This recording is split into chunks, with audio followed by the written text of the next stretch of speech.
नमस्कार दोस्तों, स्वागत है आपका अपने चैनल हाउ टू में।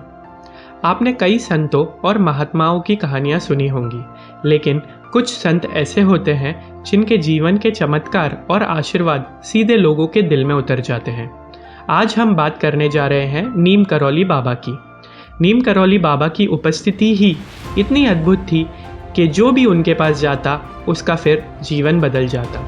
तो बने रहिए इस वीडियो में आखिर तक, क्योंकि आप सुनने जा रहे हैं बाबा की ऐसी कहानियाँ जो आपके विश्वास को और गहरा कर देंगी। नीम करौली बाबा का जन्म लगभग 1900 में उत्तर प्रदेश के अकबरपुर गांव में हुआ था। बचपन से ही उनका मन आध्यात्मिकता की ओर झुका हुआ था।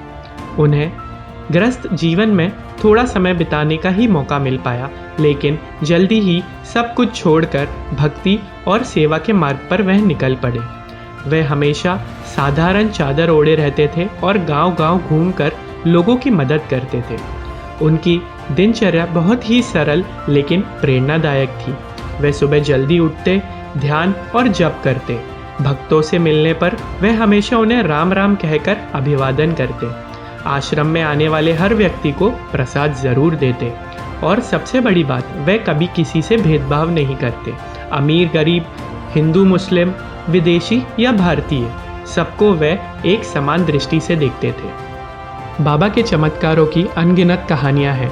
एक बार किसी भक्त की बेटी बहुत ही गंभीर रूप से बीमार थी। डॉक्टरों ने उम्मीद छोड़ दी थी। परिवार ने बाबा से प्रार्थना की। बाबा ने सिर्फ इतना कहा, डरो मत, बच्ची ठीक हो जाएगी। और कुछ ही दिनों में बच्ची स्वस्थ हो उठी। कहते हैं आश्रम के बर्तनों से भोजन खत्म ही नहीं होता था। कितना भी बांट दो, प्रसाद कभी कम नहीं पड़ता था। एक और प्रसिद्ध कथा है। एक भक्त ट्रेन में बिना टिकट सफ़र कर रहा था। टीटी ने उसे पकड़ लिया और नीचे उतारने लगा। तभी ही अचानक बाबा प्रकट हो गए और बोले, इसे मत उतारो, ये मेरा आदमी है। और चमत्कार देखिए, टीटी ने बिना कुछ कहे उसे भक्त को जाने दिया। इसी वजह से लोग उन्हें नीम करौली बाबा कहने लगे, क्योंकि कहा जाता है कि वे अक्सर नीम करौली नामक स्थान के पास चमत्कार दिखाकर अचानक गायब हो जाते थे। बाबा के आशीर्वाद की गूंज भारत से निकलकर दुनिया भर में फैल गई। अमेरिका के प्रसिद्ध लेखक और आध्यात्मिक गुरु रामदास, जिनका असली नाम है रिचर्ड एल्फ्रेड, ने नीम करौली बाबा से मुलाकात के बाद किताब बी हियर नाउ लिखी, जो पूरी दुनिया में मशहूर हो गई। एप्पल के संस्थापक स्टीव जॉब्स ने जीवन की दिशा पाने के लिए नीम करौली बाबा के आश्रम का रुख किया। फेसबुक के संस्थापक मार्क जुकरबर्ग ने भी यह कहा कि जब वे मुश्किल में थे तो भारतीय मित्र ने उन्हें बाबा के आश्रम जाने की सलाह दी।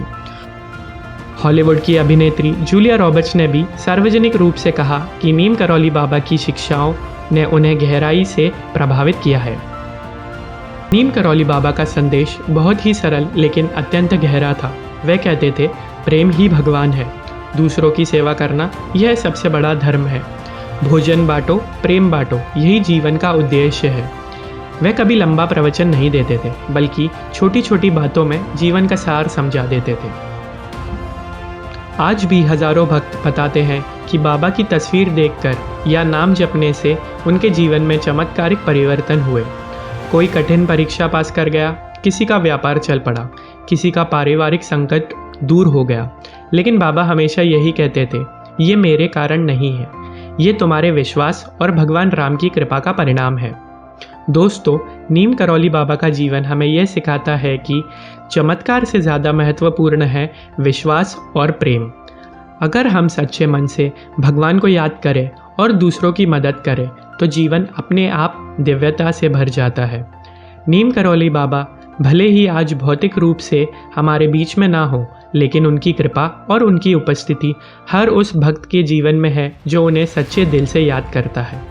अगर आपको नीम करौली बाबा की दिव्य कथाएं और उनके आशीर्वाद की बातें सुनकर अच्छा लगा तो इस वीडियो को लाइक करें, अपने प्रियजनों के साथ शेयर करें और हमारे चैनल हाउ टू को सब्सक्राइब करना ना भूलें। तब तक के लिए काफ़ी अच्छे से अपना ध्यान रखिए। जय बाबा नीम करौली महाराज की।